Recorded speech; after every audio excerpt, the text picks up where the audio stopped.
ചോദ്യപേപ്പർ ചോർച്ചയിൽ കേന്ദ്ര സർക്കാരിനെതിരെ രാഹുൽ ഗാന്ധി. രാജ്യത്ത് നോൺ സ്റ്റോപ്പ് പേपर ചോർച്ചയെന്ന വിമർശനം. एजुकेशन सिस्टम को बीजेपी के लोगों ने, उनके पेरेंट ऑर्गेनाइजेशन ने कैप्चर कर रखा है.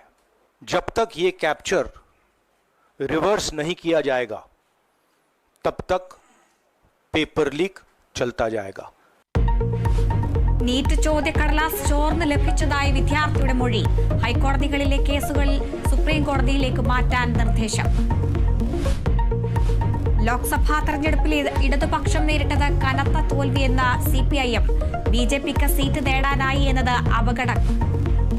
തിരുത്തൽ വരുത്തി മുന്നോട്ടു പോകുമെന്നും MV Govindan. Mananthavady MLA OR Kelu മന്ത്രിസഭയിലേക്ക്. പട്ടികജാതി ക്ഷേമ വകുപ്പ് മന്ത്രിയാകും. LDF മുന്നോട്ട് വെച്ച നയങ്ങൾ നടപ്പിലാക്കുമെന്ന് OR കേളു. വകുപ്പുകളിലും മാറ്റം. ദേവസ്വം VN വാസവനും പാർലമെന്ററി കാര്യം MB രാജേഷിനും. പെൻഷൻ വിതരണ തടസ്സം സഭയിൽ ഉന്നയിച്ച് പ്രതിപക്ഷം. സർക്കാർ ക്ഷേമ പെൻഷൻ ഔദ്യോഗികമായി കാണുന്നു.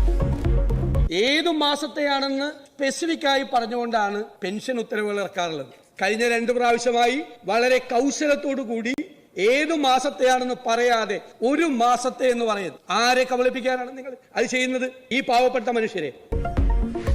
ഉത്തരവാദിത്തത്തിൽ നിന്നും സർക്കാർ വഴുതി മാറുന്നുവെന്നും വിമർശനം. സമയബന്ധിതമായി കുടിശ്ശികയും കൊടുത്തു തീർക്കുമെന്ന മന്ത്രി KN ബാലഗോപാൽ. രാഷ്ട്രീയ മുതലെടുപ്പിന് പ്രതിപക്ഷ ശ്രമമെന്നും മന്ത്രി. തമിഴ്നാട് കള്ളക്കുറിച്ചിയിലെ വിഷമദ്യ ദുരന്തത്തിൽ മരണം 36ആയി. 100-ലേറെ പേർ ആശുപത്രിയിൽ. ജുഡീഷ്യൽ അന്വേഷണം പ്രഖ്യാപിച്ച സർക്കാർ. മരിച്ചവരുടെ കുടുംബങ്ങൾക്ക് 10 ലക്ഷം രൂപ നഷ്ടപരിഹാരം.